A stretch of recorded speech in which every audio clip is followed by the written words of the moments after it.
Bien, hermanos, como decíamos, estamos llegando ya a la recta final de esta serie de la epístola de Pablo a Timoteo. Ya estamos en el capítulo 6, la semana que pasó, ya iniciamos los dos primeros versículos y hoy vamos a continuar con el resto de ellos y entramos a una pequeña sección, hermanos, donde nos va a hablar o donde se nos exhorta a guardarnos de aquellas motivaciones impuras. Hermanos, no es suficiente con hacer lo correcto si no se hace con las motivaciones correctas. Por tanto, hermanos, es necesario hacer lo correcto con las motivaciones apropiadas. Porque hacer algo con motivaciones pecaminosas, aunque lo que esté haciendo sea correcto, lo hará con razones incorrectas. Y lo que estamos diciendo es que si nuestras acciones no son movidas por motivaciones apropiadas, nuestras acciones no serán agradables delante de los ojos de Dios. Usted sabe qué es lo que Dios pide de usted, porque usted ha escuchado su palabra, sus demandas, sus preceptos, pero no es el hecho solamente de hacer las cosas, sino por qué hace las cosas. Usted debe hurgar en su corazón, examinar su alma, si lo que le está moviendo a hacer tales cosas que son correctas son móviles correctos.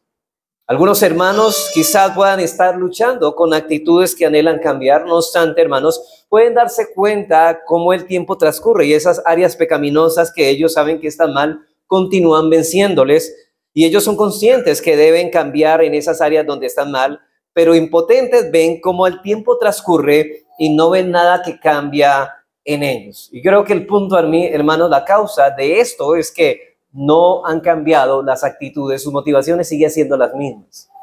Y la causa de que estas personas fracasen en este asunto posiblemente se encuentra en lo que vamos a considerar en nuestra enseñanza de hoy. Muchos se han podido dar cuenta de la área pecaminosa en su vida, pero no pasan de allí. No es solamente con identificar la causa del mal, sino es poder buscar una solución a ese mal. Todavía no han entendido que si realmente quieren experimentar un cambio en sus vidas, donde deben empezar a trabajar es en sus ambiciones. Hermano, ¿por qué tú estás aquí en este lugar? ¿Estás aquí porque tú quieres que tus negocios prosperen? ¿Que tu vida te vaya bien? ¿Tu foco de atención para venir a Dios es que Dios se preocupe por tus asuntos temporales y terrenales? Porque, hermanos, si es esa la ambición, estamos caminando por un terreno falso, por un terreno equivocado.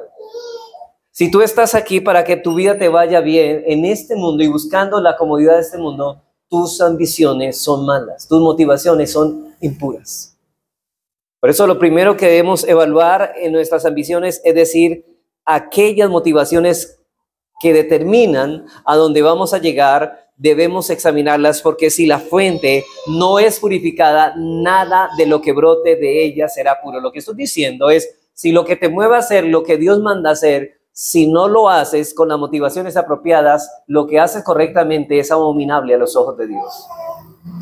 Y lo sabio, cuando estamos enfermos, no es aliviar los síntomas, no. Tenemos una gripa y no es solamente aliviar los síntomas, sino ir a la causa del problema que se está produciendo o que está produciendo esos síntomas.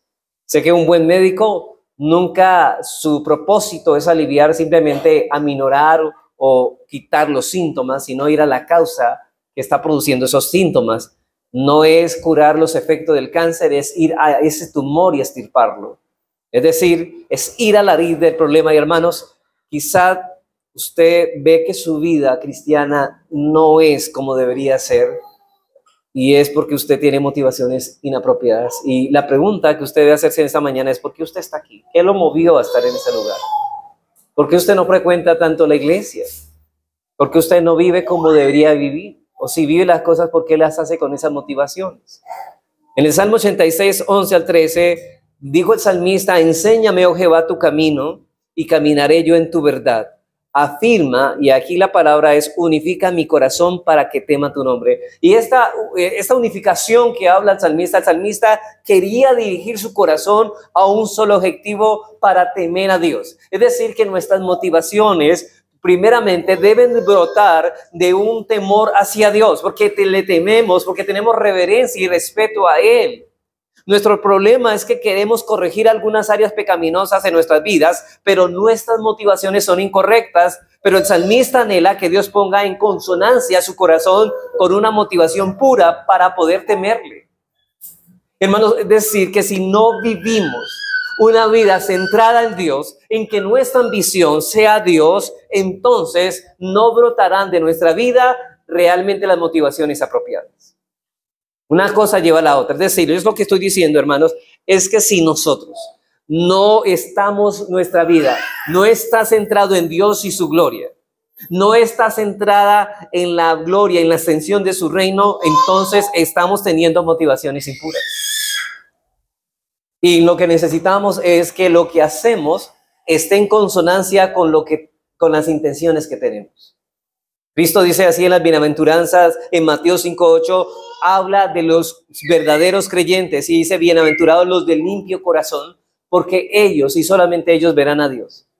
Y este verán no se refiere a un futuro, se refiere a algo inmediato. En el momento que su corazón es limpio, en ese momento sus motivaciones también serán purificadas, tendrán motivaciones puras.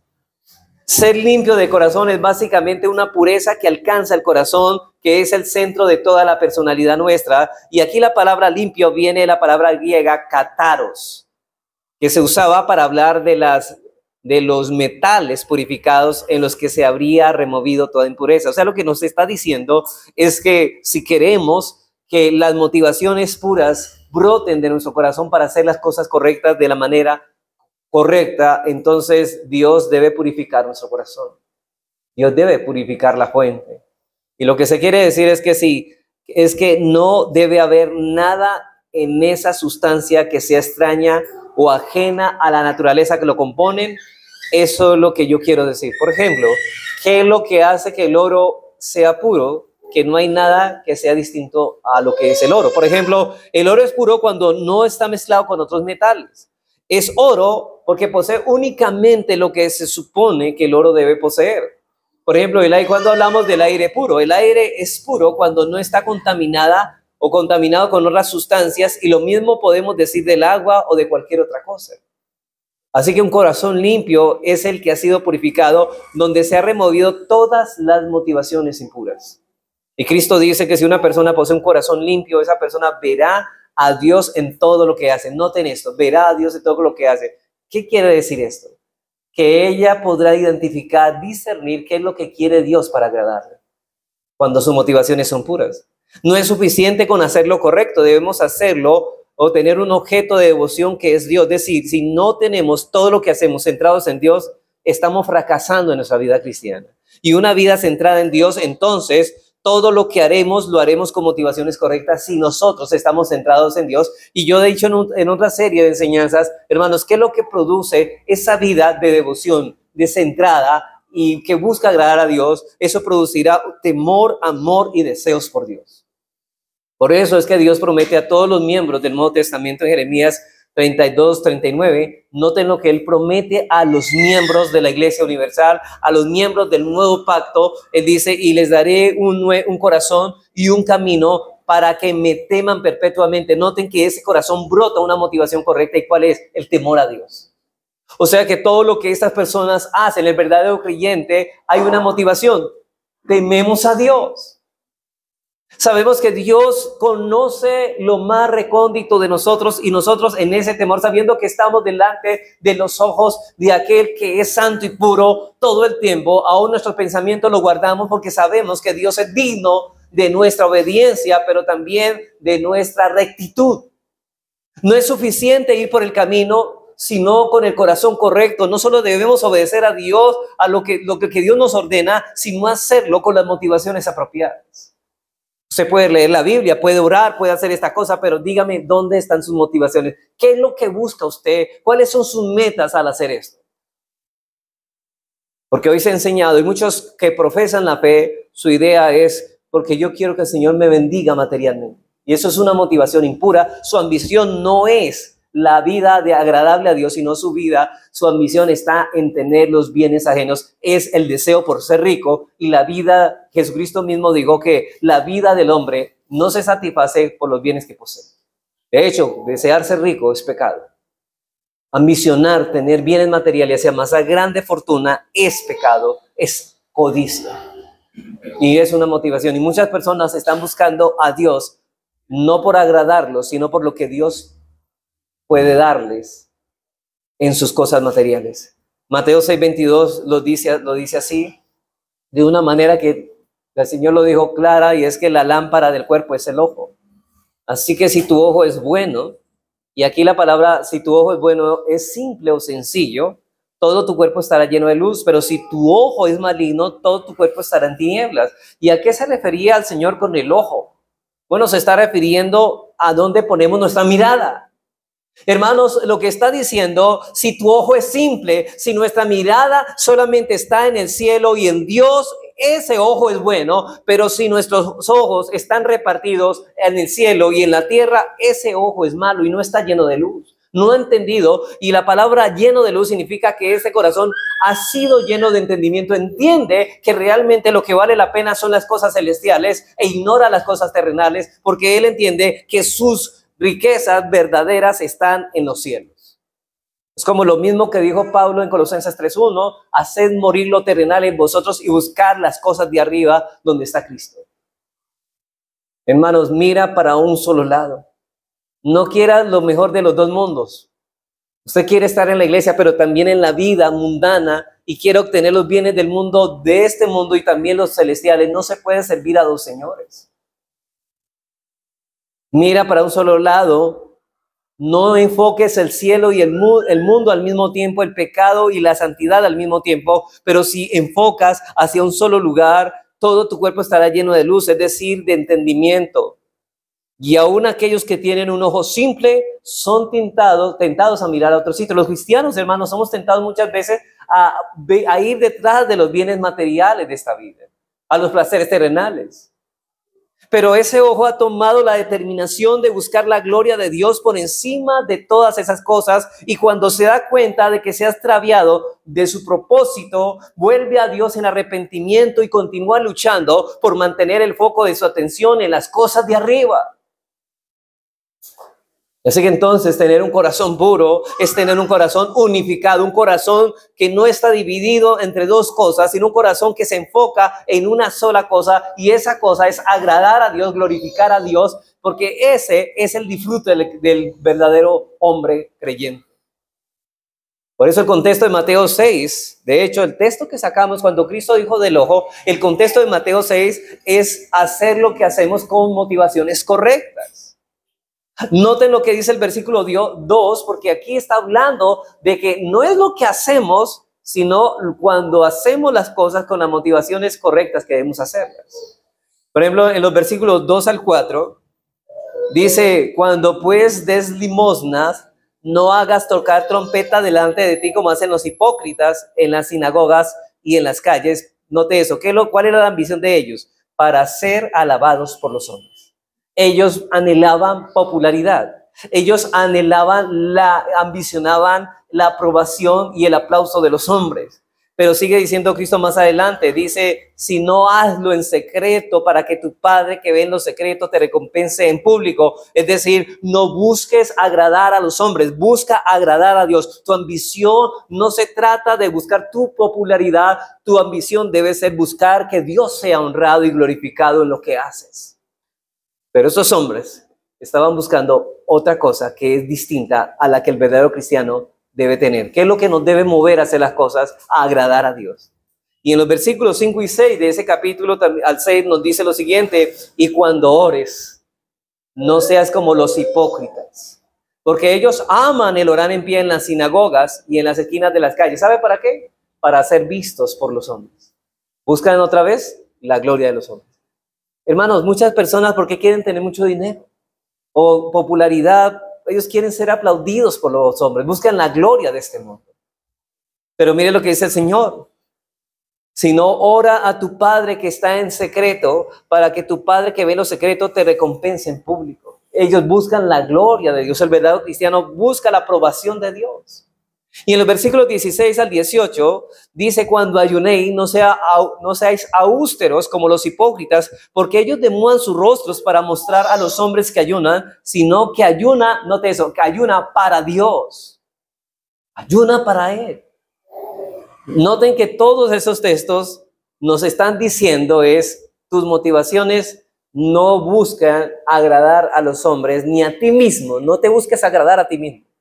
Busca agradar a Dios por encima de todas las cosas. Si usted está aquí, no es por agradarse a usted, sino para agradar a Dios. Y luego dice, el texto que empezamos: si tu ojo es bueno, simple o sencillo, todo tu cuerpo estará lleno de luz. Si hacemos las cosas para Dios, todo nuestro cuerpo estará lleno de luz. Es decir, entenderemos por qué hacemos las cosas que hacemos. Tendremos claridad. Dice un comentarista bíblico hablando de Mateo 6, él dice: así como nuestro ojo afecta todo nuestro cuerpo, nuestra ambición, es decir, donde ponemos nuestra mirada y afectos, afecta toda nuestra vida. Así como un ojo que ve da luz al cuerpo, una ambición noble e inquebrantable de servir a Dios y al hombre da significado a la vida y arroja luz a todo lo que hacemos. Además, sigue diciendo este autor, como la ceguera conduce a las tinieblas, una ambición innoble y egoísta, como por ejemplo hacernos tesoros en la tierra, nos hunde en las tinieblas moral. Nos hace intolerantes, inhumanos, despiadados y priva a la vida de todo significado ulterior, es decir, interior. Hermanos, cuidado con lo que deseas y ambiciones. Dios está diciendo: alinea tu corazón para que no tengas una motivación, para que tengas una motivación correcta, porque si tu motivación es correcta y tu ojo está enfocado en una sola cosa y quiera Dios que sea en el cielo, todo tu cuerpo estará en luz. Pero si tu ojo, si tu vida, tus ambiciones son las cosas de este mundo, tu ojo está lleno de oscuridad. Por eso no estás viendo la vida como deberías verla. Solamente esta vida la podemos ver cuando nosotros tenemos ambiciones apropiadas. El apóstol Pablo lo dice de otra manera en Colosenses 3:1: si pues habéis, y note esto, hay un condicional, sí, pues habéis resucitado con Cristo. Si ustedes han resucitado con Cristo, ¿qué espera de aquellos que han resucitado con Cristo? Busquen las cosas de arriba. Lo que está diciendo Pablo es que si no estamos buscando las cosas de arriba es porque no hemos resucitado con Cristo. Si puedes haber resucitado con Cristo, buscar las cosas de arriba, donde está Cristo sentado a la diestra de Dios. Poner, otra vez, mira el ojo, poner la mira en las cosas de arriba, no en las de la tierra. Hermanos, nuestro ojo debe estar enfocado, no debe estar enfocado en las cosas de la tierra, sino en las cosas del cielo. Las ambiciones, las cosas de este mundo ambicionan, hermanos, no ambiciones las cosas de este mundo, ambiciona las cosas celestiales. Los cristianos no solo se distinguen del hombre mundano en que transitan por la senda estrecha, sino también porque lo hacen con un objetivo específico. Ellos no solo hacen unas cosas específicas, sino que las hacen con una motivación específica. Estos son los verdaderos creyentes. Aún nuestras ambiciones deben estar reguladas, ¿sabe por qué? Por la palabra de Dios. Y la pregunta es, ¿y qué tiene que ver todo esto con la sección que vamos a tratar en este estudio? Bueno, nos vamos a dar cuenta de que esta sección, como el apóstol Pablo, trata exactamente, es con las motivaciones de Timoteo, y de cierta manera nos proporciona a nosotros, hermanos, de un medio a través del cual podemos examinar nuestras motivaciones. Recuerden, hermanos, que Pablo le estaba dando instrucciones a Timoteo sobre falsos maestros, maestros del error que se habían introducido en la iglesia de Éfeso. ¿Y sabe por qué estos hombres se convirtieron en falsos maestros? Por sus motivaciones. Y ahora esos falsos maestros son los que Pablo va a utilizar como ejemplo para Timoteo, para que él no caiga, porque ustedes recuerden que Pablo le ha dado unas ciertas números de instrucciones, de regulaciones, pero le dice a Timoteo: mira, Timoteo, tienes que hacer todas estas cosas, dar estas instrucciones a la iglesia, pero cuidado, a la hora de hacerlas, cuida tus motivaciones que sean correctas. Esto es un asunto, hermanos, tan importante que dice el Señor que si nuestro ojo es bueno, todo nuestro cuerpo estará lleno de luz. Así que, hermanos, recuerden esto. que los hermanos que a lo largo de toda esta carta Pablo ha dado instrucciones cómo él debe manejar los asuntos de la iglesia y de qué manera él debe tratar esos maestros del error que estaban perturbando la congregación. Y ahora al final de esta carta toma a estos maestros del error como ejemplo para decirle a Timoteo que tenga cuidado con sus propias motivaciones. Es como si Pablo le dijera a Timoteo, debes llevar a cabo todas estas instrucciones que yo te he dado con respecto a la vida de la iglesia, pero Timoteo, ten cuidado con lo que te mueve a hacer lo que haces. Observa a dónde las motivaciones llevaron a estos falsos maestros.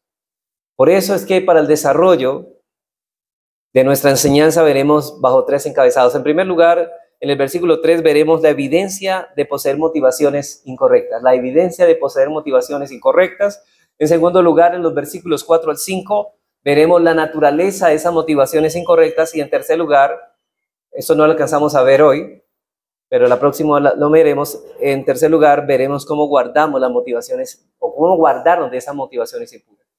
Pero lo que quiero antes de iniciar el primer es que, ¿por qué hoy se han levantado falsos maestros y muchas personas siguen estos falsos maestros?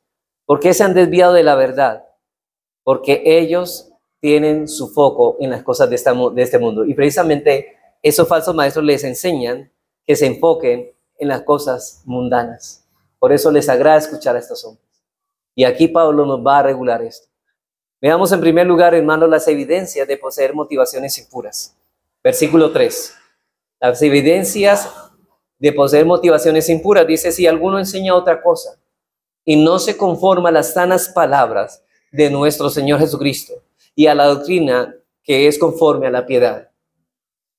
En primer lugar, hermanos, Pablo usa el ejemplo de los falsos maestros, de estos de cómo estos terminaron siendo arrastrados por ambiciones y motivaciones pecaminosas. Hoy el culto es a la prosperidad económica. Hoy todo es dinero. Y vamos a mirar, hermanos, cómo unos que se sientan también a escuchar a esos maestros también son personas que tienen ambiciones solamente por los placeres y los bienes materiales. Esos hombres habían tomado en su mano la instrucción del pueblo de Dios, pero no porque estuvieran interesados en promover la piedad, en promover o que ellos agradaran a Dios. Su interés era solamente el de sentirse superiores a los demás. Por eso Pablo ya les había dicho a Timoteo en el capítulo 1 y en el versículo 3 que mandara a estos hombres, dice que no enseñen diferente doctrina. Y en el versículo 5 dice, pues el propósito de este mandamiento es el amor nacido de corazón limpio. Noten, lo mismo que miramos anteriormente. Esto debe ser el propósito de este mandamiento. Si vas a cumplirlo, debe ser con una motivación pura. Es el amor nacido de corazón limpio y de buena conciencia y de fe no fingida. Versículo 6, de los cuales cosas desviándose algunos se apartaron a vana palabrería. Pero noten esto, ¿por qué ellos enseñaban a la iglesia lo que enseñaban?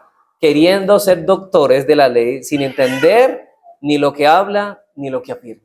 ¿Qué es lo que los movía a ellos a convertirse en maestros de la iglesia? Querían ser populares, querían ser aplaudidos por los hombres.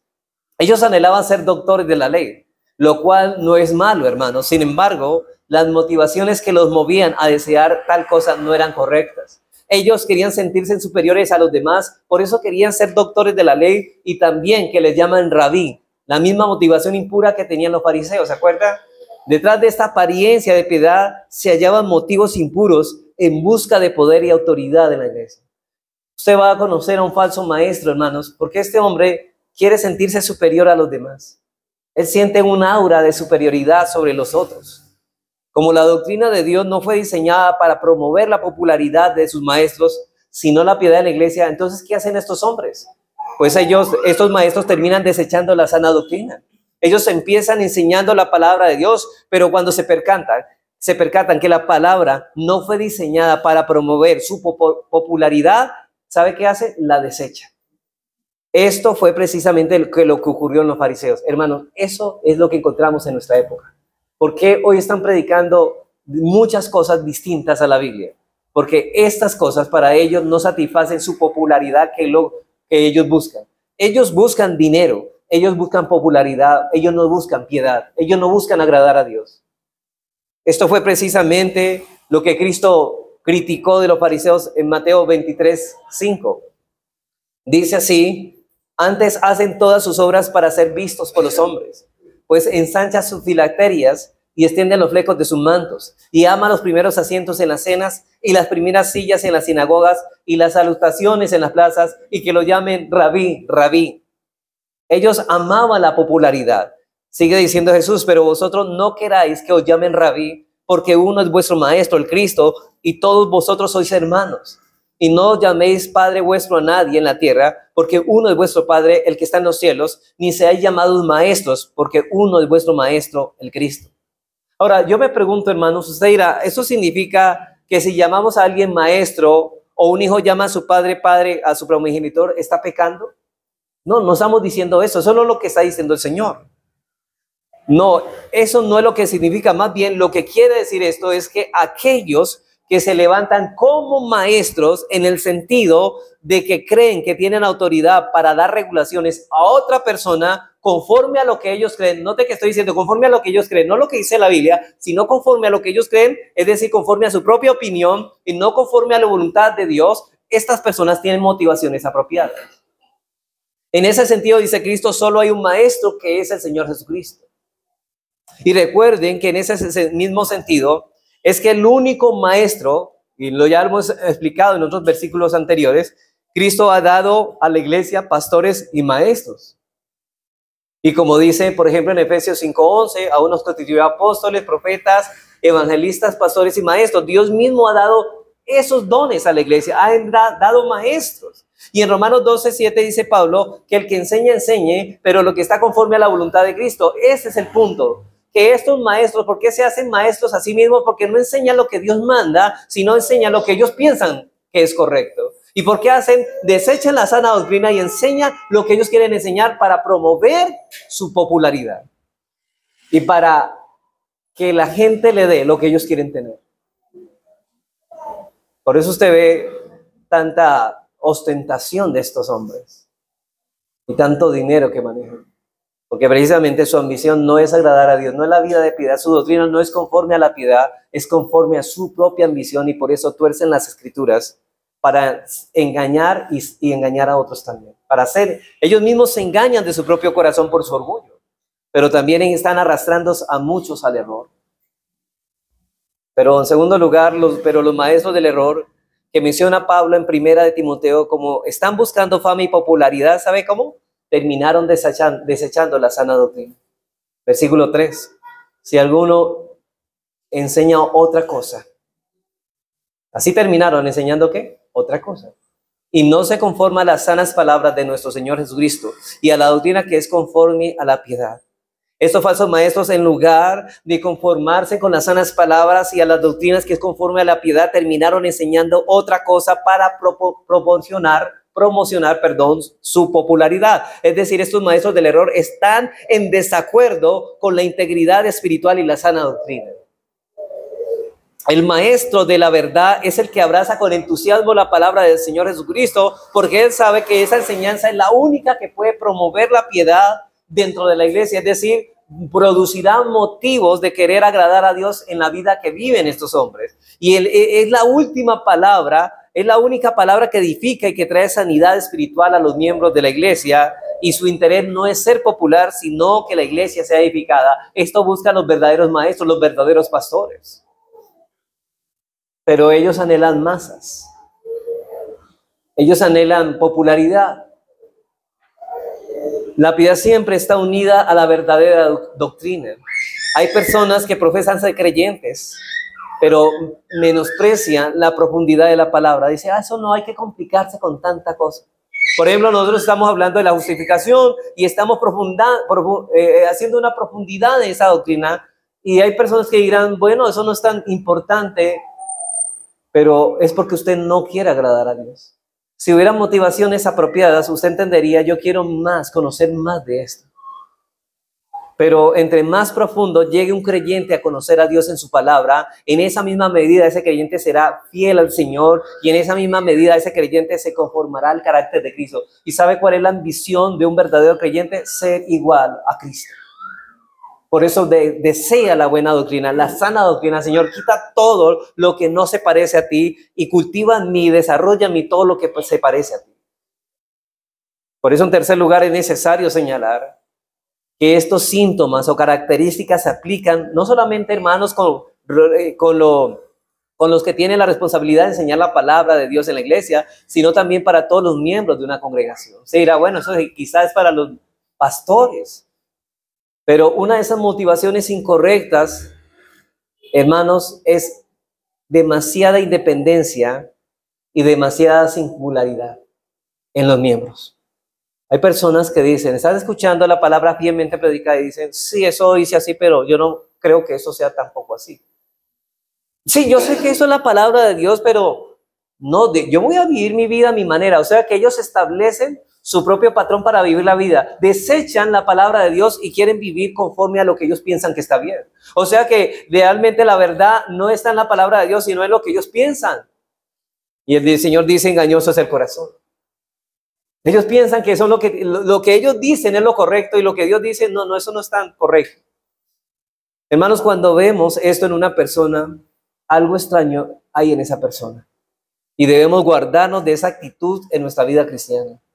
No hemos sido, hermanos, llamados a ser independientes ni singulares. Es que a mí yo hago las cosas a mi manera. El pastor le enseña que uno tiene que venir a la iglesia de esta manera, pero no, a mí me parece que las cosas son como yo las digo, independientes, singulares. Ellos quieren vivir distinto a los demás.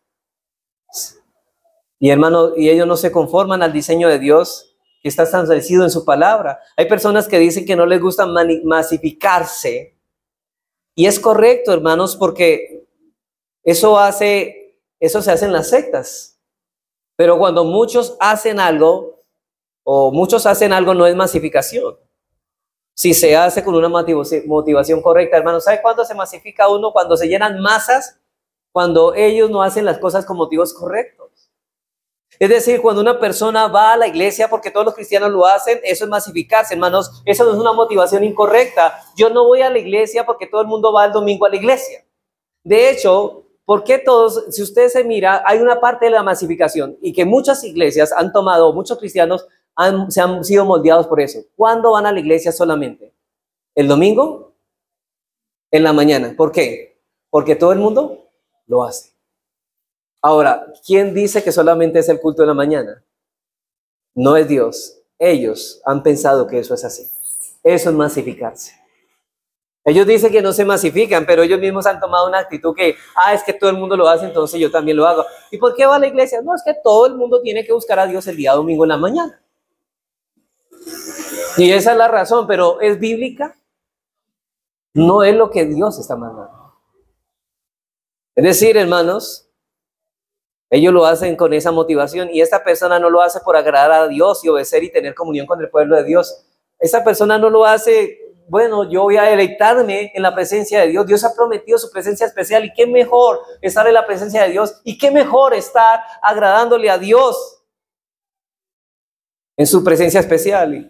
Por cierto, cuando una persona está a punto de apostatar de la fe, esa persona empieza argumentando que él también tiene sus puntos de vista particulares. Dice, eso es su punto de vista, el mío es otro. A mí no me parece que eso sea así. Y esto es lo que ocurrió con esos falsos maestros. Ellos no se conforman a la doctrina de Cristo y a sus apóstoles. Y cuando una persona comienza a argumentar que él tiene derecho a tener sus puntos de vista con respecto a todas las cosas, esa persona está camino a la apostasía. Ahora, yo no digo, hermanos, que nosotros respetamos la opinión en ciertas cosas, porque hay cosas de opinión en las cuales hay libertad de conciencia, pero yo no estoy hablando de libertad de conciencia, yo estoy hablando en cosas que Dios ha legislado, donde Dios manda, no podemos decir otra cosa, Señor, sino haz tu voluntad en mi vida. El problema es que su envanecimiento y su ceguera, estos hombres terminaron cuestionando la legitimidad de toda autoridad espiritual puesta por Dios y finalmente, ¿sabe qué? Terminaron aceptando la autoridad de su propio razonamiento. Ellos aceptaron, ¿sabe? Rechazaron lo que Dios dice y aceptaron su propio razonamiento, haciendo de su propia razón la única autoridad. Hermanos, la razón nuestra no es la autoridad, es la palabra de Dios. Ustedes saben, como Coré, hizo cuando rechazó la autoridad de Moisés? ¿Sabe qué? En Números 16:3, ¿qué pasó con Coré cuando rechazaron? ¿Se acuerda que ellos criticaron a Moisés? Bueno, ¿y quién ha puesto a estos hombres como jueces? ¿Quiénes somos nosotros para que obedezcamos a ellos? Pero al desobedecerle a estos hombres estaban desobedeciendo a Dios, porque Dios es el que los había puesto. ¿Y qué pasó en Números 16:3? Y se juntaron contra Moisés y Aarón y les dijeron: basta ya de vosotros, porque toda la congregación, todos ellos son santos y en medio de ellos está Jehová. ¿Por qué pues os levantáis vosotros sobre la congregación de Jehová? Hay gente que dice: bueno, ¿usted quién es para decirme qué tengo que hacer si yo también tengo el Espíritu Santo? Esa es la proclamación de hoy de muchos. Yo también tengo la unción. Y yo sé que sí, pero Dios ha puesto líneas de autoridad en la iglesia. Estos hombres estaban diciendo lo mismo de lo que muchos hoy que profesan dicen: yo también tengo el Espíritu Santo, a mí nadie tiene que decirme lo que tengo o no tengo que hacer. ¿Han escuchado esto? Esa tentación es muy vieja, es la misma que le puso Satanás a Eva. Le dijo: no, Eva, serás como Dios. ¿Sabe qué? Sabiendo el bien y el mal. Y la pregunta es: ¿acaso Eva no conocía el bien y de pronto conocía el mal? Sí, en cierta manera sí. Entonces, ¿cómo eso? No lo que está diciendo como tal. Lo que está diciendo es, Satanás dice: vea, ustedes no necesitan a Dios para decir qué está bien y qué está mal. Ustedes son su propia autoridad. Y ustedes decidirán qué es mal y qué es bueno. Y esa misma tentación que se le ofreció a Eva, la están haciendo muchos hoy. Pastor, yo sé que hoy es el día del Señor, pero yo en la tarde voy a salir a pasear. Ustedes pensarán que eso es malo, pero para mí no está. Ahora, cayeron en la tentación que cayó Eva. Seréis como Dios. O sea, ellos tomaron la posición de jueces de decir que está mal y que está bien. No, eso no. Nosotros no tenemos ese derecho a decir eso. Dios establece lo que está bien y lo que está mal en su palabra, no nosotros. Y yo creo que, hermanos, estas personas está plagado de muchos que profesan cristianos.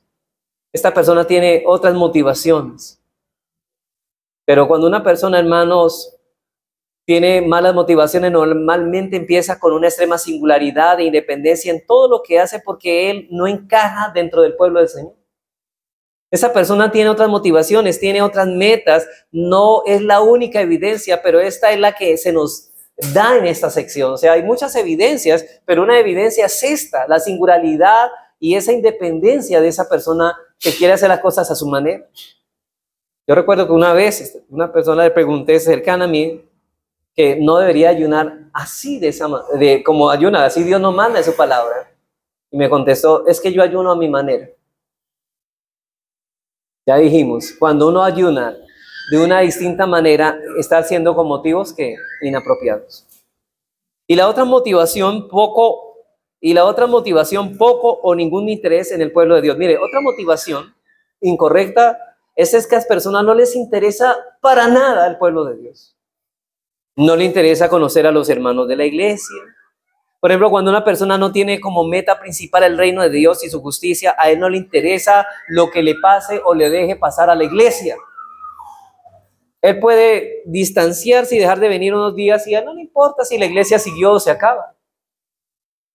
Esta persona vive pendiente solamente de sus asuntos, de su negocio, de su trabajo. Y no es malo, pero también su enfoque de su familia. A tal persona no le interesa nada que tenga que ver con la iglesia. Pero yo encuentro, hermanos, que si nos queremos parecer a Cristo, Cristo dijo otra cosa: en los asuntos de mi Padre me es necesario estar. Y si usted es cristiano, ¿qué es un cristiano? Un seguidor de Cristo, o sea, que va a hacer lo que Cristo hizo. Y una de las cosas que él tenía en sus pensamientos es: en los asuntos de mi Padre me es necesario estar. O sea que un cristiano debería estar cada vez que la iglesia se reúne para adorar y orar a Dios. Eso es lo que estoy diciendo. Pero los maestros del error estaban interesados en la iglesia, pero con malas motivaciones, porque solamente estaban interesados en su popularidad. Ellos habían tomado la enseñanza de la palabra de Dios no para fomentar la piedad, sino para levantar una plataforma para promoverse a sí mismos. A ellos no les interesaba la piedad del pueblo de Dios, y eso le sucede a toda persona que posee una motivación incorrecta. No le interesa el pueblo de Dios, le interesan sus propios intereses. La pregunta entonces, ¿cuáles eran las motivaciones de estos hombres? Es obvio que estos hombres no estaban interesados en promover la piedad en el pueblo de Dios. Esto nos lleva a nuestro segundo encabezado, la naturaleza de las motivaciones impuras. La naturaleza. Vamos a mirar que ahora mostramos cómo se evidencia esto. Dos evidencias. Pero ¿cómo luce esto? ¿Qué es esto? ¿Por qué se evidencia de esta manera esto? ¿De dónde brota? Bueno, la primera característica de una motivación impura es el envanecimiento. Si ustedes quieren saber qué es una motivación impura, una de las primeras características con que podemos identificar que una motivación es impura es que es una motivación impura porque surge del envanecimiento. Dice Pablo que tal persona, versículo 4, está envanecido. Y la causa del problema de que estos hombres estén abandonando la verdad de Dios, el problema de estos hombres no es intelectual. El problema es moral y tiene que ver con una mente inflada de orgullo. Hendrickson dice que la mente que él habla inflada de orgullo llena de humo. ¿Se ha escuchado a esa persona? Uy, se le subieron los humos. Esa persona es orgullosa, es prepotente y su orgullo le nubla el entendimiento para poder ver las cosas con claridad. Está envanecida. Dice William Hendrickson, dice esta persona, es un ciego engreimiento y obstinada desidencia, se niega a acudir a la doctrina que armoniza con la piedad, está impedida de aprender algo. Y al vivir en un mundo mental, moral y espiritual de confesión propia, está completamente ajeno a la realidad.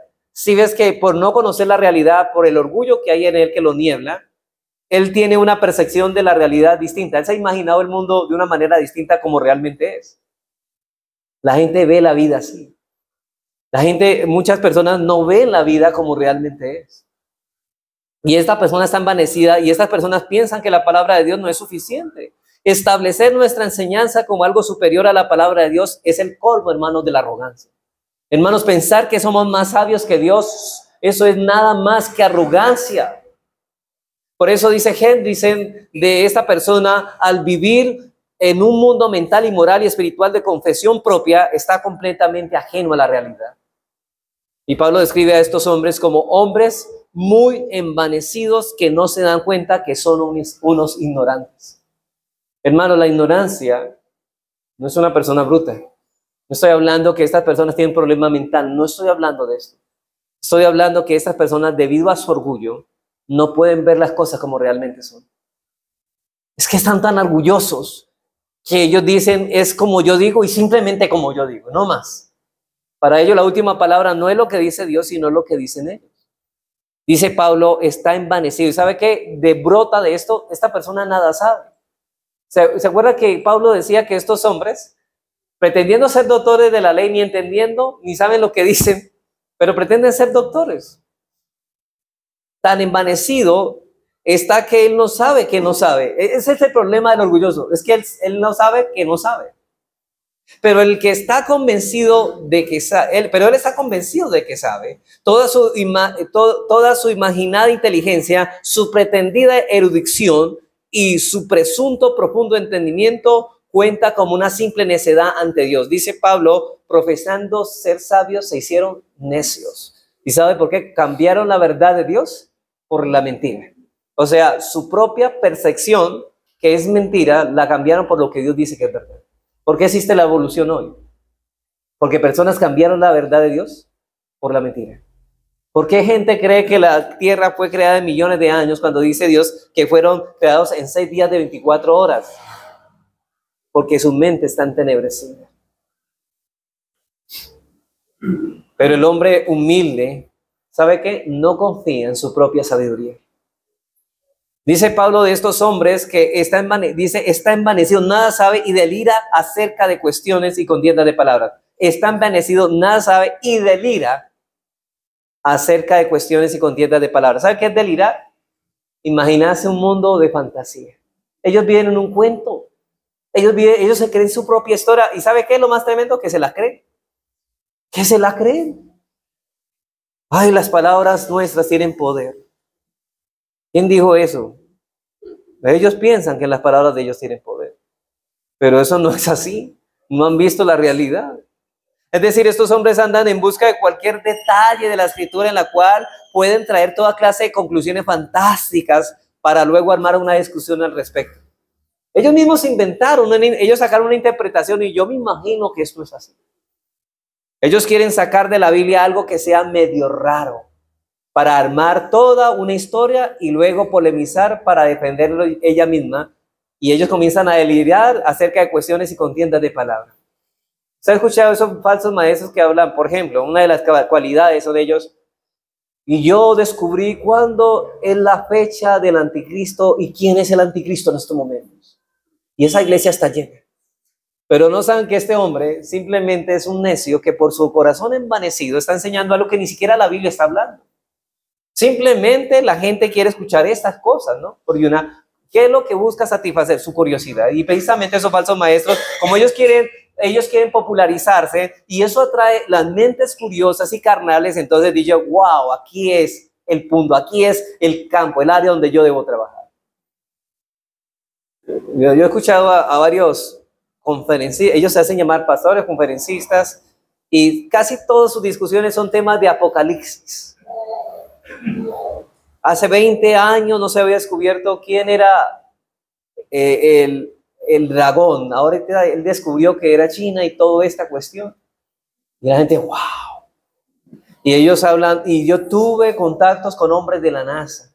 Y dijeron, y precisamente esa palabra se cumplió y la gente, perdón hermanas, como no sé si es de su ignorancia, lo siguen. Sus discusiones no persiguen, noten que ellos no salen edificados de ese lugar. No persiguen realmente la edificación del otro, ni la honra de Dios. Su motivación y afán, ¿sabe qué es? Promover la popularidad. Ese es el fin de ellos. Uno de los males más terribles que sufre la iglesia de Cristo en nuestra generación es que la iglesia se ha desconectado de su historia como si fuera algo sin importancia, hermanos. Por cierto, la iglesia de nuestros días es la que más está apartado del Nuevo Testamento, y esta iglesia está tan lejos, hermanos, como en la tierra está lejos del sol. Por cierto, hermanos, esto es lo que está ocurriendo. ¿Cuántas cosas se han inventado hoy? ¿Cuántas cosas se han inventado los hombres? ¿Y sabe de dónde brotó eso? De un corazón envanecido. Y el resultado de todo esto es que de las cuales nacen envidias. Claro, envidia, es decir, el descontento interno con las ventajas de popularidad que disfrutan otros. Como esas personas quieren sobresalir y como aparece otro que es más ingenioso en su mentira, allí empiezan a tener envidia el uno por el otro. Ellos, entre ellos, falsos maestros, pelean ellos. Es que mi iglesia tiene 2,000 personas y la mía viene 10,000. Este está mal. Entonces comienzan a refutar y a decir, bueno, aquí está el error suyo. Pero no está defendiendo la piedad, no es buscar el error, digamos, escritural, sino simplemente promoverse. Por supuesto, eso trae como resultado pleitos. Como se trata de una competencia de popularidad entre ellos, ellos dicen, me están robando mis ovejas. Eso es una marca del falso pastor. De hecho, los verdaderos pastores no pueden decir eso porque el verdadero pastor dice, las ovejas no son nuestras, son de Cristo. Él las compró a precio de sangre. Nosotros simplemente nos han entregado el cuidado, pero no son nuestras, son del Señor. Y el Señor dice que nadie lo arrebatará de las manos de Él. Pero estos falsos maestros se creen dueños de las ovejas. Nosotros estamos al cuidado de las ovejas de otra persona que es Cristo. Pero como se trata de una competencia de popularidad, estos falsos maestros del error traen contiendas, pero como a ellos no les interesa llegar a la verdad, les interesa ¿qué es? Ganar el pleito, ganar el debate. Y de esto, dice Pablo, llegan a las blasfemias, calumnias e insultos, y se refiere a insultos dirigidos contra Dios y contra el hombre. En el caso presente es claro, hermanos, que el sentido es el segundo: palabras despreciativas e insolentes dirigidos contra un oponente humano. Insulto y difamación son insultos revestidos de lenguaje piadoso.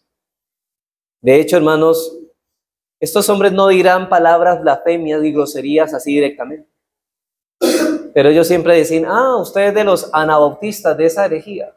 Es una forma de ofender. Y estas blasfemias consisten en malas sospechas. Estos hombres siempre están pensando mal de los demás. Alguien dijo, todo lo ve amarillo el que tiene el ojo amarillo. Pero la mente de este individuo es envidioso y está obsesionado por la desconfianza y presentimientos. Comienza por sospechar cada acción de su oponente, de cada palabra, de cada gesto, y piensa que hay una razón oculta detrás de cada movimiento de la persona que considera su antagonista. Es como decir, ya sé por qué estas personas están viviendo así. Es que usted enseña esto. Y hermanos, y podríamos decir que esto es contagioso. ¿Cuántos se han contagiado con estos debates y disputas necias de hombres corruptos de entendimiento?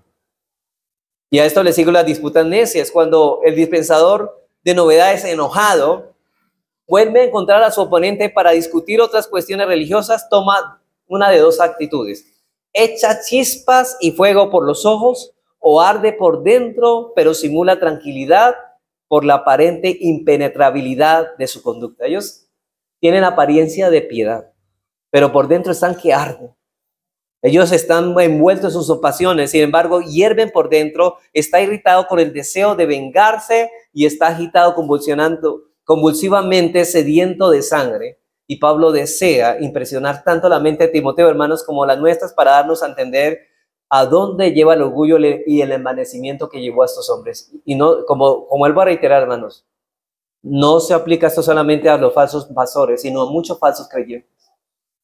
Tal conducta y sus amargos frutos son la marca de hombres, dice Pablo, corruptos de entendimiento y ¿sabe qué? Privados de la verdad. En otras palabras, están depravados en la mente, desprovistos de la verdad. Mire, ellos pueden escuchar la verdad bien explicada, pero ¿sabe qué? Ellos no la aceptan. Estas personas se oponen a la verdad, pero aceptan fácilmente la mentira. ¿Cómo es posible, hermanos, que muchas personas escuchan la verdad también explicada, pero rechazan la verdad, pero fácilmente aceptan la mentira? Hay gente que cree, hermanos, que llueve oro del cielo. Y llegan a esa congregación y se creen esto. Hasta que al fin quienes poseen una mente así llegan a estar completa y permanentemente separados de la verdad, es decir, de la revelación objetiva de Dios revelada en su palabra. Muchos hombres terminaron creyendo doctrinas de Satanás.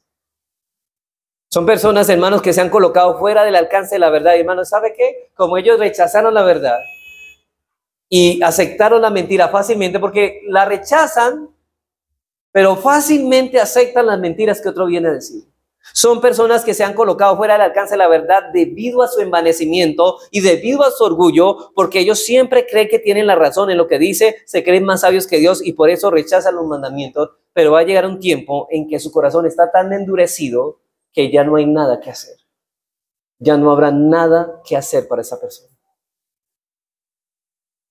Dice Hendrickson: las envidias, contiendas, injurias, sospechas, ruines y altercados mutuos conducen a la esterilidad mental, moral y espiritual. Los que practican tales cosas están tan completamente ocupados con ellos mismos y con sus propios intereses que en sus corazones no hay tiempo ni lugar para Dios y para su verdad revelada.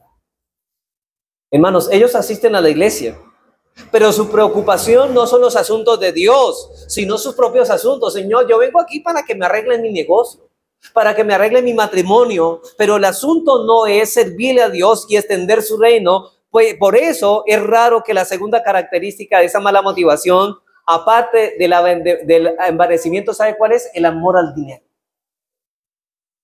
Muchos vienen a Dios para que los haga ricos. Y esa es la idea que los falsos maestros le están vendiendo a muchos. Haz un pacto.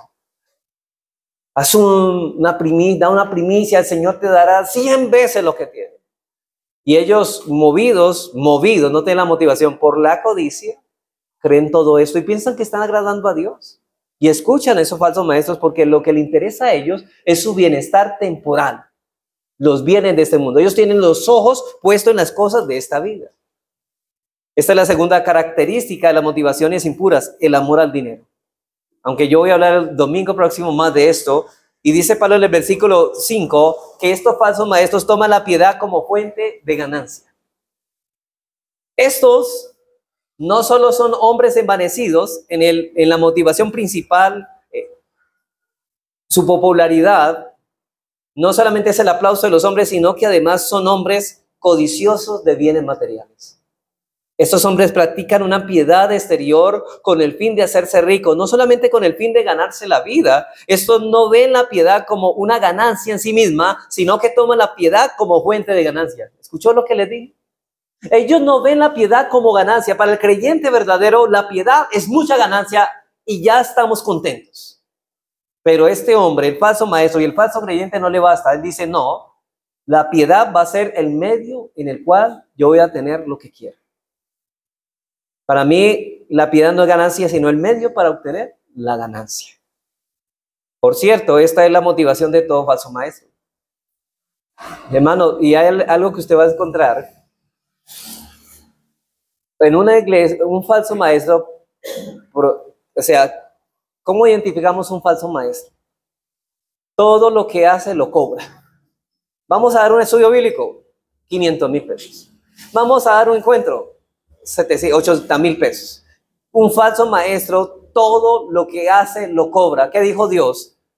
Si recibiste por gracia, de gracias, da. O sea, sin pago, sin recibir nada a cambio. Timoteo debería asegurarse, hermanos, de no ser como esos hombres que hacían ciertas cosas supuestamente para el servicio a Dios. Ellos dicen, es que yo estoy sirviendo a Dios. Pero eran unos mercenarios, es decir, hacen lo que hacen únicamente por dinero. Sus motivaciones eran impuras y egoístas. Y dicen Hendrickson de estos hombres, hacen gala de su religión, mientras tanto cobran tarifas exorbitantes por la instrucción que imparten. Hermanos, un hombre de Dios no debe cobrar por lo que hace. Cuando nosotros encontramos un hombre que se hace llamar pastor o maestro y cobra por lo que hace, ese hombre no es un hombre de Dios, es un falso maestro. Esto es lo que vemos en nuestros días. Hombres que se hacen a sí mismos llamar pastores y cobran casi por todo lo que hacen. No, hermanos. Dice la palabra de Dios en Mateo 18, de gracia recibiste, de gracia da. Y hermanos, es verdad, nosotros hablamos que el obrero es digno de su salario, hermanos. Recuerden que a los que Dios ha llamado el pastorado de tiempo completo, la iglesia tiene el deber de sostenerlos económicamente, porque el obrero es digno de su salario. Pero una cosa, hermanos, es que se le dé un salario para que él pueda sufragar sus necesidades y dedicarse de lleno al ministerio. Y otra muy diferente, que llevado por la codicia esté cobrando por todo lo que hace. Eso es muy distinto. Yo me recuerdo, hermanos, un día estaba dando en una enseñanza que estaba dando en la iglesia y un hombre de eso se me acercó y me dice, usted debería cobrar por esta enseñanza. Yo le dije, ¿cómo se le ocurre? Si el Señor me ha permitido todo esto por gracia, ¿cómo debería ayudarlo por gracia? Y vuelvo a repetir, hermanos, la iglesia debe reconocer que para que un hombre de Dios se dedique tiempo completo, hay que sostenerlo económicamente para que él pueda dedicarse a la obra del ministerio. Pero eso es muy distinto, hermanos, que una persona, un hombre llamándose pastor, comience a cobrar por todo lo que hace. Por eso se han inventado en las iglesias los supuestamente encuentros, que eso ni siquiera es bíblico. Y por eso hacen hasta conciertos mundanalizando así la iglesia. Obviamente han dejado la doctrina para ellos ganar lucro, como lo hizo Balaam. Han dejado la verdad, el camino de la piedad, y han seguido el camino de los mundanos. Pero no quiero extenderme más para concluir, hermanos, porque voy a hablar mucho de estas próximas enseñanzas de esto. Pero esta enseñanza se aplica, como dije, no solamente a los pastores, sino también a nosotros, a cada uno de ustedes. Te pregunto, hermano, que estás en esta mañana, ¿cuál es tu motivación en la vida? ¿Por qué estás aquí precisamente? ¿Qué es lo que te impide, hermano, que no, o amigo, que no vengas y te congregues regularmente?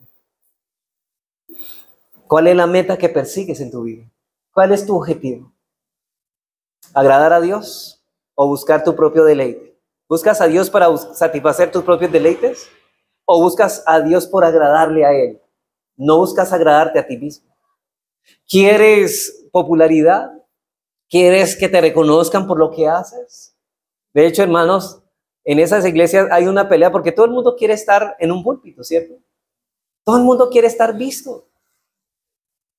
Te pregunto, aún más, voy más allá, hermano, ¿deseas ser rico? Deseas ser rico, hay anhelos, o sea, tú estás buscando a Dios para que te haga rico. ¿Qué es lo que te mueve a hacer lo que haces? ¿Son las abundancias, los bienes materiales? Porque si estas cosas son tus motivaciones en tu vida, estás transitando por la senda que te lleva a tu propia destrucción. Porque la raíz de todos los males es el amor al dinero, el cual codiciando algunos fueron traspasados por muchos dolores. Y muchos de ellos fueron destruidos. Tú puedes decir, no, pastor, sí, yo estoy ocupado en mis asuntos, pero no es eso, sí. Tú puedes tratar de justificarte. Pero entonces, ¿por qué no estás en los asuntos de Dios? ¿Por qué te ausentas tanto tiempo? ¿Cuál es el motivo? No se puede ir al cielo, hermanos, teniendo estas motivaciones y estos objetivos. Si estas son tus motivaciones, tú no puedes ir al cielo. ¿Sabe que si Dios va a dar el cielo a alguien, pone el deseo por el cielo? Y el deseo es agradar a Dios. Y si no es tu deseo en todo agradar a Dios, entonces no vas para el cielo. Si todo lo que haces no está motivado por el temor a Dios, por el amor a Dios y por un deseo ardiente por Dios, y si no es así, déjame decirte en esta mañana, sencillamente vas camino a tu propia destrucción. No se puede ir al cielo cuya meta no sea la gloria de Dios y gozar de Él para siempre. Algo que nos enseña este pasaje es que por lo general el orgullo y el afán de hacerse rico son dos maldiciones que caminan juntas. El afán, el orgullo, ¿cierto? Busca promoverse, pero para poder promoverse necesito dinero. Entonces, para que digan, ¿cuánto dinero tengo? ¿Cómo me he visto? ¿Cómo me porto en mi forma? ¿Qué profesión ejerzo? Y por lo general, el orgulloso casi siempre piensa que él no tiene todo lo bueno que se merece, ¿cierto? El orgulloso piensa que la vida le dé mucho porque él debería tener más de lo que tiene. Por eso nacen envidias. Es que él no debería tener, él no se merece, eso lo debería tener yo, dice en su corazón. ¿Por qué él tiene? Por eso esta persona nunca está contenta con lo que tiene porque él cree que merece más. ¿Han escuchado personas? O quizá el corazón suyo se haya visto así. Pero los verdaderos creyentes, hermanos, los verdaderos creyentes que tienen un concepto real de quiénes son delante de Dios y que saben que lo único que merecen es el infierno y que a pesar de eso Dios ha tenido abundante misericordia, poseen otra ambición. ¿Sabe cuál es la ambición de ellos? Señor, yo quiero ser piadoso, ser agradable a ti. Por eso dice Pablo en 2 Corintios 5:9, que voy a leerlo en la versión, en la nueva traducción viviente. Mire lo que dice: así que ya sea que estemos aquí en este cuerpo o ausentes de este cuerpo, nuestro objetivo es agradarlo a Él. Hermanos, si estamos en la tierra, ¿cuál es nuestro objetivo? Agradar a Dios. Y cuando estemos en el cielo, agradar a Dios. No hay un ojo mirando a un lado y diciendo, bueno, aquí en la tierra voy a agradar al mundo. Y cuando esté en el cielo, agradar a Dios, hermano. No podemos tomar de los dos mundos lo mejor. Todo lo que un verdadero creyente hace, lo hace porque desea agradar a Dios y esa es su ambición. La ambición del mundano es por los bienes de este mundo, pero la de un hijo de Dios es agradar a Dios, es ser un hombre piadoso, es decir, conforme a Dios. Él quiere ser como su maestro. El salmista, de hecho, ¿sabe cómo define? Una persona dice, bueno, yo no soy mundano, yo soy cristiano, pero noten cómo define el salmista al hombre mundano. Él dice, como aquel cuya porción está en este mundo. Dice en el Salmo 17:14, de los hombres con tu mano, o de líbrame de los hombres con tu mano, oh Jehová, de los hombres mundanos. ¿Y cuál es el hombre mundano? Cuya porción la tiene en esta vida y cuyo vientre está llena su tesoro. Es decir, su tesoro, ¿dónde está? ¿Arriba o abajo? Está en este mundo. Pero ¿dónde tiene el tesoro el creyente? Arriba, donde el oro no se corrompe. Y observen como dice Pablo, y Pablo contrasta a un verdadero creyente con uno falso en Filipenses 3:18-20. Dice, porque, miren, y él está hablando de hombres que estaban con la iglesia, pero no eran de la iglesia.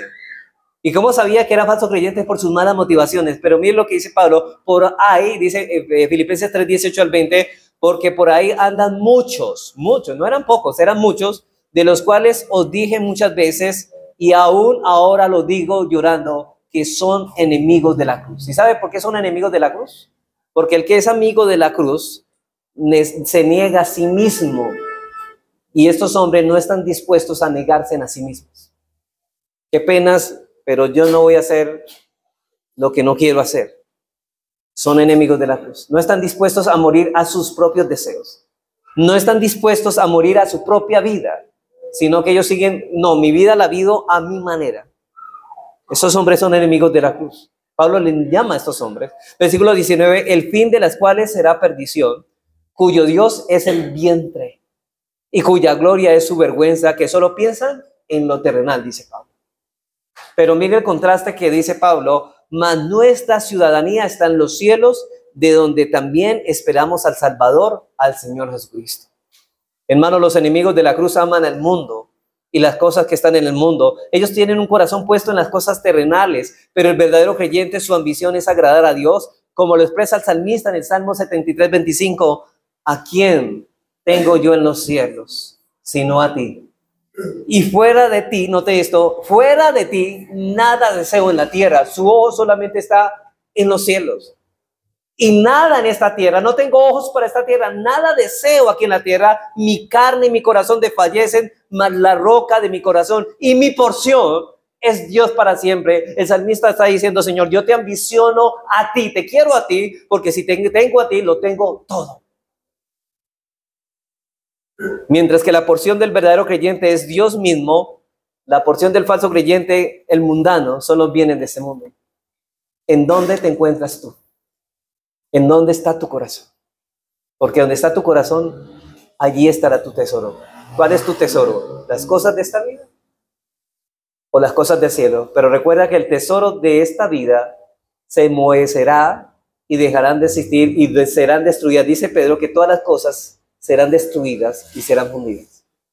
Pero los que esperan en las cosas celestiales esperan cosas perdurables, inmarcesibles y eternas. Y ellos, solo ellos hicieron un buen negocio.